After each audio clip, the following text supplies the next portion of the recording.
በዓለም አቀፉ የጸጥታና ደህንነት ተቋማት ዘንድ ታላቅ ድንጋጤንና መረበሽን የፈጠረ አዲስ ክስተት በፋርስ ባህረ ሰላጤ ላይ ተከስቷል። በከፍተኛ የከፍታ መጠን ላይ ሆኖ የስለላና የቅኝት ተግባርን የሚያከናውነው የአሜሪካ ባህር ኃይል ንብረት የሆነው MQ-10 ትራይተን የተሰኘው ድሮን በድንገት ከራዳር እይታ ውጭ ሆኖ ተሰውሯል። የሰው አልባ አውሮፕላን በደቡባዊ የኢራን ግዛት አቅራቢያ በግምት 33000 ጫማ ከፍታ ላይ እየበረረ ባለበት ወቅት ድንገተኛ የአደጋ ጊዜ ድረሱልኝ ጥሪ ካስተላለፈ በኋላ ነው ፍጹም ድምፁ የጠፋው። የአጋጣሚ ከዋይት ሃውስ በሚስጢር ከወጣ መረጃ ጋር ተዳምሮ ሁኔታውን ይበልጥ አሳሳቢ አድርጎታል።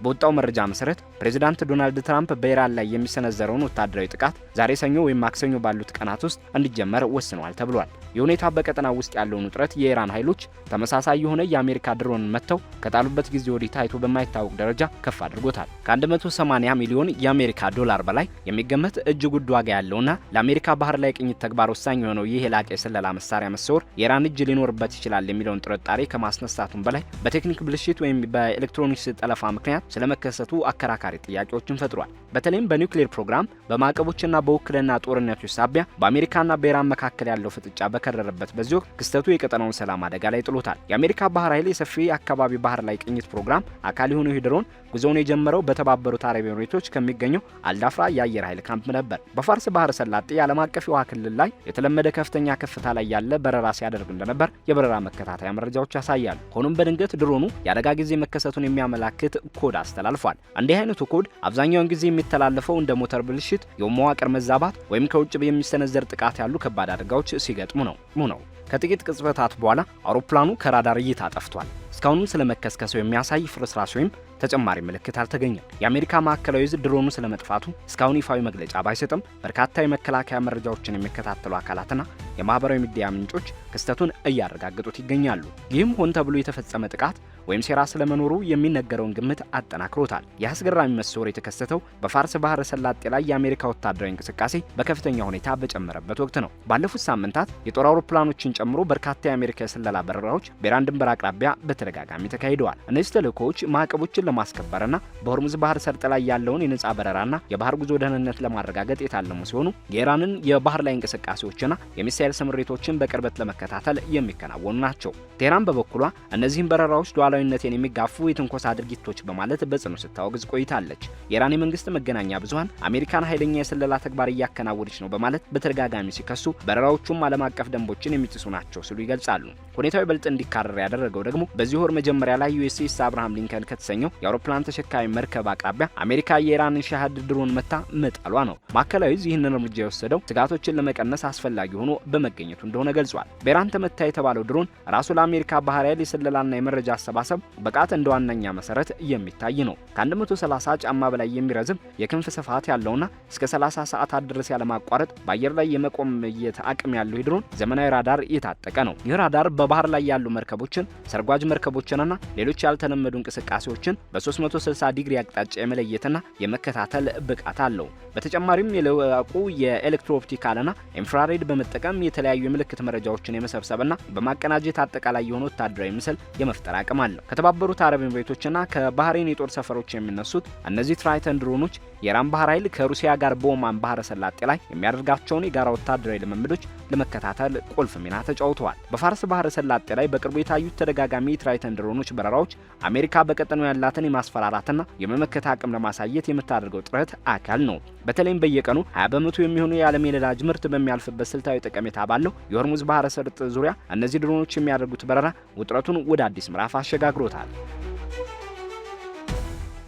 በአሁኑ ወቅት በፋርስ ባህረ ሰላጤ ላይ ለተከሰተውና ዓለምን እያነጋገረ ላለው የድሮን መሰወር ምስጢር ጀርባ የኢራን እጅ ሊኖርበት ይችላል የሚል ሰፊ ግምትና ጥርጣሬ መነሻው የቀደሙ የታሪክ አጋጣሚዎችና ተጨባጭ እውነቶች ናቸው። እንደ አውሮፓውያን አቆጣጠር በ2019 ኢራን ያሁኑ የትራይተን ድሮን ቀዳሚና ተመሳሳይ ሞዴል የሆነውን የአሜሪካን ግሎባል ሃውክ እጅግ ዘመናዊ ድሮን በምድር ላይ ወደ አየር በሚተኮሱ ሚሳኤሎች መታ መጣሏ የሚታወስ ነው። በወቅቱ ቴህራን ድርጊቱን የፈጸመችው አውሮፕላኑ የኢራንና የአየር ክልል ጥሷል በሚል ምክንያት ሲሆን የክስተት አሜሪካ በኢራን ላይ ወታደራዊ ያጸፋ ጥቃት ለመሰንዘር እስከ መቃረብ ያደረሳት እጅግ አደገኛ የታሪክ ምዕራፍ ነበር። በአሁኑ ወቅትም የኢራን የአየር መከላከያ መረብ በከፍተኛ ሁኔታ የተጠናከረና የላቀ ደረጃ ላይ የደረሰ መሆኑ ይነገራል። በተለይም በአገር ውስጥ በሚመረት የቴክኖሎጂ ውጤት በሆኑ ባቫር 373 የተሰኘ የሚሳኤል ስርዓትና ከሩሲያ ከሚመጣውና የዓለማችን እጅግ ገዳይ ተብሎ ከሚታሰቡ የኤስ-400 አቻ ከሆነው መከላከያ ጋር መዋቀሩ አገሪቱ እጅግ በጣም ከፍተኛ በሆነ ከፍታ ላይ የሚበሩና ረጅም ርቀት ላይ የሚገኙ ኢላማዎችን የመምታትና የማውደም ብቃት እንዳላት ያረጋግጣል። ምንም እንኳ ከአየር በረራ መረጃዎች የተገኘው ማስረጃ ድሮኑ በፋርስ ባህረ ሰላጤ ዓለም አቀፍ የውሃ ክልል ላይ ይበር እንደነበር ቢያመለክትም ያልተረጋገጡ አንዳንድ ዘገባዎች ግን የትራይተን ድሮኑ ወደ ኢራን የአየር ክልል ሳያውቀው ዘልቆ ገብቶ ሊሆን ይችላል የሚል መላምትን እየሰነዘሩ ይገኛሉ። ይሁን እንጂ ለድሮኑ መሰወር ከኢራን ቀጥተኛ ጥቃት ባሻገር ሌሎች አማራጭ ምክንያቶችም ሊኖሩ እንደሚችሉ ባለሙያዎች ይገልጻሉ። ከነዚህም መካከል የፋርስ ባህረ ሰላጤ ያለው እጅግ አስከፊና ፈታኝ የአየር ንብረት ሁኔታ ለአውሮፕላኑ የቴክኒክ ብልሽት ዋነኛው ምክንያት ሊሆን ይችላል የሚለው ይገኝበታል። አካባቢው ያለው ወላፈን የሚተፋ ከፍተኛ ሙቀት፣ የባህሩ ጨው የሚያስከትለው ዝገት እና የኤሌክትሮማግኔቲክ ጣልቃ ገብነት የድሮኑን ስሱ መሳሪያዎች ለብልሽት ሊዳርጉ የሚችሉ ተፈጥሯዊ ጫናዎች ናቸው። በተጨማሪም ኢራን በቅርብ ዓመታት ውስጥ ከፍተኛ እድገት አሳይታበት ባለውና በጂፒኤስ እንዲሁም በመገናኛ ዘዴዎች ላይ በሚደረግ የሞገድ መዝጋት ወይም ማወክ ላይ የተመሰረተው የኤሌክትሮኒክስ ውጊያ ለድሮኑ መሰወር ሌላኛው ምክንያት ተደርጎ ይወሰዳል። ከዚህ ድሮን መሰወር ክስተት ጋር ተደራርቦ የወጣውና ከፍተኛ ድንጋጤን የፈጠረው የዋይት ሃውስ የሚስጥር መረጃ ደግሞ ሁኔታውን ይበልጥ አሳሳቢና ወደ ጦርነት የሚገፋ አድርጎታል። አልባዋባ የተሰኘው የመገናኛ ብዙሃን የቀድሞ የሲአይኤ መኮንን ጆን ኪሪያኩን ጠቅሶ እንደዘገበው በአሜሪካ መንግስት አስተዳደር ውስጥ የሚገኝ አንድ ታማኝ ምንጭ ፕሬዚዳንት ዶናልድ ትራምፕ በኢራን ላይ ወታደራዊ ጥቃት ለመሰንዘር መወሰናቸውን ይፋ አድርጓል። ይህ ጥቃትም በተያዘው ሳምንት ሰኞ ወይም ማክሰኞ ሊጀመር እንደሚችል መረጃው ይጠቁማል። እንደተለቀቀው የሚስጥር መረጃ ከሆነ ፕሬዚዳንት ትራምፕ ለኢራን መንግስት ለ10 ቀናት የሚቆይ እጅግ ጥብቅ የሆነ የመጨረሻ ማስጠንቀቂያ ሰጥተዋል። በዚህም ማስጠንቀቂያ ውስጥ ኢራን የሚሳኤል ፕሮግራሟን ሙሉ በሙሉ እንድታፈርስ፣ የዩራኒየም ማበልጸግ ተግባሯን በአስቸኳይ እንድታቆምና በቀጠናው የምትደግፋቸውን እንደ ሐማስ፣ ሄዝቦላና ሁቲ ያሉ ተላላኪ ኃይሎችን ድጋፍ እንድታቋርጥ የሚሉት ነጥቦች ተካተዋል። ይህ የጥቃት ውሳኔ ግን በአሜሪካ ከፍተኛ ባለስልጣናት መካከል ትልቅ ልዩነትንና ክርክርን ፈጥሯል። በፕሬዚዳንቱ አስተዳደር ውስጥ የሚገኙት ምክትል ፕሬዚዳንት ጄዲ ቫንስና የብሔራዊ ደህንነት ዳይሬክተር ቱልሲ ጋባርድ በኢራን ላይ የሚሰነዘረውን ወታደራዊ ጥቃት በጽኑ የሚቃወሙ ሲሆን፣ በሌላ በኩል ግን የውጭ ጉዳይ ሚኒስትሩ ማርኮ ሩቢዮ፣ የመከላከያ ሚኒስትሩ ፔት ሄግሴዝ እና የጦር ኃይሎች የኤታማዦር ሹማምንት ጥቃቱ እንዲፈጸም ከፍተኛ ድጋፍ እያደረጉ ይገኛሉ። ምንም እንኳን እንደ አክሲዮስ ያሉ የዜና ምንጮች የትራምፕ ከፍተኛ አማካሪዎች እስካሁን የመጨረሻ ውሳኔ ላይ አልተደረሰም ቢሉም እንደ ሴናተር ሊንድሴ ግራሃም ያሉ ተጽዕኖ ፈጣሪ ፖለቲከኞች ግን በኢራን ላይ ጥቃት እንዲሰነዘር በይፋ ጥሪ እያቀረቡና ግፊት እያደረጉ ይገኛሉ። ይህ ሁኔታ መላውን ዓለም በከፍተኛ ስጋት ውስጥ የከተተ ሲሆን በቀጣዮቹ ጥቂት ቀናት የሚወሰዱ እርምጃዎች የቀጠናውንና የዓለምን የሰላም ዕጣ ፈንታ የሚወስኑ ይሆናል።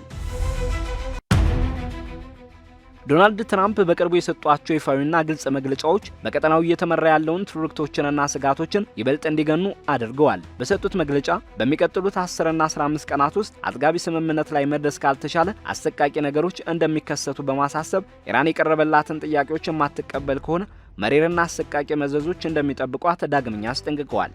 ሮይተርስ በዝርዝር እንደዘገበው የትራምፕ ጥብቅ ማስጠንቀቂያ አሜሪካ በቀጠናው እያደረገች ካለው መጠነ ሰፊ ወታደራዊ ኃይል ግንባታ ጋር እየተገጣጠመ ነው። በአሁኑ ወቅት ዩኤስኤስ አብርሃም ሊንከንና ዩኤስኤስ ጀራርድ ዳረፎርድ የተሰኙት ግዙፍ የአውሮፕላን ተሸካሚ መርከቦች በአረቢያ ባህርና በኦማን ባህረ ሰላጤ ላይ ስትራቴጂካዊ በሆኑ ቦታዎች ላይ ሰፍረው ይገኛሉ። ከሳተላይት ምስሎችና ከተለያዩ ምንጮች የተገኙ መረጃዎች እንደሚያመለክቱት ከ100 በላይ ግዙፍ የጭነት አውሮፕላኖች የተለያዩ ወታደራዊ ንብረቶችንና መሳሪያዎችን ወደ ቀጠናው በማጓጓዝ ላይ ናቸው። እነዚህ ጭነቶች እንደ ፓትሪዮትና ታድ ያሉ ዘመናዊ የአየር መከላከያ ስርዓቶችን የሚያካትቱ ሲሆን በዮርዳኖስ፣ በሳውዲ አረቢያና በተባበሩት አረብ ኤሚሬቶች የሚገኙ የጦር ሰፈሮች ውስጥ እንዲሰፍሩ ተደርጓል። ይህ አይነቱ የሎጂስቲክስ ዝግጅት አሜሪካ ላይ የሚመጣው ማንኛውም ወታደራዊ ግጭት ያላትን ቁርጠኝነት የሚያሳይ ነው። በሌላ በኩል ኢራን ለዚህ የአሜሪካ ዛቻ የሰጠችው ምላሽ የተለመደው የተገዳዳሪነት ስሜት እየተሞላበት ነው። የአገሪቱ የውጭ ጉዳይ ሚኒስትር አባስ አራግቺ ኢራን የራሷን የተሻሻለ የድርድር ሀሳብ እንደምታቀርብ ቢገልጹም ቴህራን ግን ጥቃት የሚሰነዘርባት ከሆነ አካባቢው የሚገኙ የአሜሪካ የጦር ሰፈሮችን ኢላማ እንደምታደርግና ስልታዊ ጠቀሜታ ያለውን የሆርሙዝ የውሃ መተላለፊያ መስመር እንደምትዘጋ ዝታለች። እንዲህ አይነቱ እርምጃ ደግሞ የዓለም አቀፍ የነዳጅ አቅርቦትን በማስተጓጎል የዋጋ ጭማሪን ሊያስከትል እንደሚችል ይታመናል። የኢራን መገናኛ ብዙሃን እንደዘገቡት ከሆነ አገሪቱ በኢራቅ፣ በሶሪያ፣ በየመንና በሊባኖስ የሚገኙ ተላላኪ ኃይሎቿን በማንቀሳቀስ እንዲሁም የሳይበር ጥቃቶችን በመጠቀም በበርካታ ግንባሮች የተቀናጀ አጸፋዊ እርምጃ ለመውሰድ ዝግጅቷን አጠናቅቃለች። በተጨማሪም ኢራን በኦማን ባህር ላይ ከሩሲያ ጋር ያደረገችው የጋራ የባህር ኃይል ልምምድ በቆሶ ወቅት ያሏትን ጠንካራ አጋርነቶች ለምዕራባውያን ለማሳየት የታለመ ነው። አሜሪካ በኢራን የኒውክሌር ማዕከላት ላይ ሰንዝራቸው የነበሩትን ጥቃቶችና የዚያን ወቅት የስለላ ግምገማዎችን በማስታወስ በቀረበ ዘገባ እነዚያ ጥቃቶች የቴህራንን የኒውክሌር ፕሮግራም ወደ ኋላ ሊመልሱ የቻሉት ለጥቂት ወራት ብቻ እንደነበር ተጠቁሟል። የደግሞ የምድር ጦር ሳይታከልበት የሚሰነዘሩ የአየር ድብደባዎች ውጤታማነታቸው ውስን መሆኑን ያሳያል። ይሁን እንጂ CNN ያነጋገራቸው ምንጮች እንደገለጹት የአሁኑ ወታደራዊ ዕቅድ በሚሳኤል ማምረቻዎችና በኢራን አብዮታዊ ዘብ ተቋማት ላይ ከሚሰነዘር ውስን ጥቃት ጀምሮ እስከ ረጅም ጊዜ የሚዘልቅ ወታደራዊ ኦፕሬሽንን እያካተተ ነው። የፔንታጎን ባለስልጣናት እስከዚህ ሳምንት መጨረሻ ድረስ ለማንኛውም ትዕዛዝ ዝግጁ መሆናቸውን ዘገባው ያመለክታል። ዘ ኒውዮርክ ታይምስ በበኩሉ ፕሬዚዳንት ትራምፕ ኢራንን ወደ ድርድር ጠረጴዛ ለማስገደድ ሲሉ ውስን የሆኑ ወታደራዊ እርምጃዎችን ስለመውሰድ እያመዛዘኑ ቢሆንም በአስተዳደራቸው ውስጥ አሁንም ድረስ ከፍተኛ ክርክሮችና አለመግባባቶች እንዳሉ ጠቁሟል። የቀጠናው አጋር ሀገራትም ሁኔታውን በከፍተኛ ስጋት እየተከታተሉት ይገኛሉ። የአሜሪካ የጦር ሰፈሮችን የሚያስተናግዱት ሳውዲ አረቢያና የተባበሩት አረብ ኤሚሬቶች ለጥቃት የመጋለጥ ዕድላቸው ከፍተኛ ሲሆን እስራኤል ግን ከዋሽንግተን ጋር ያላትን ወታደራዊ ቅንጅት ይበልጥ አጠናክራለች።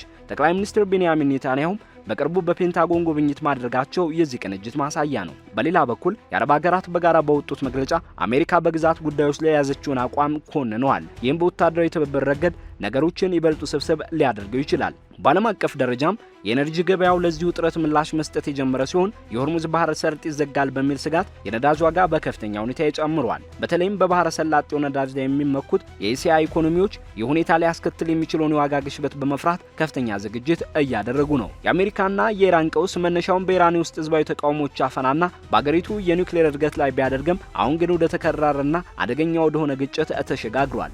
አሜሪካ በቀጠናው ያሰፈረችው የጦር ኃይል መጠን በ2003 በኢራቅ ላይ ለተፈጸመው ጥቃት ከተደረገው ዝግጅት ጋር የሚመሳሰል ነው። በዚህ ውጥረት መሃል የሰው አልባ አውሮፕላኑ መሰወር ድርጊቱ በኢራን የተፈጸመ መሆኑ ከተረጋገጠ ለጦርነቱ መለኮሻ እንደ ዋነኛ ምክንያት ሊያገለግል ይችላል። አሁን እየታየ ያሉት እንደ ኤምባሲዎችን መቀነስ፣ የነዳጅ ጫኝ መርከቦችን ደህንነቱ የተጠበቀ ቦታ ማሸሽና የንግግር ለውጦች ወታደራዊ እርምጃው መቃረቡን የሚያሳዩ ምልክቶች ናቸው። ፖለቲኮ እንደገለጸው ትራምፕ ከፍተኛውን የድርድር የበላይነትና ተጽዕኖ ለማግኘት እየጣሩ ቢሆንም ሁኔታው እያደገ ከሄደ ግን ወደ ተባባሰና በበርካታ ግንባሮች የሚካሄድ የክልላዊ ጦርነት ሊያመራ ይችላል።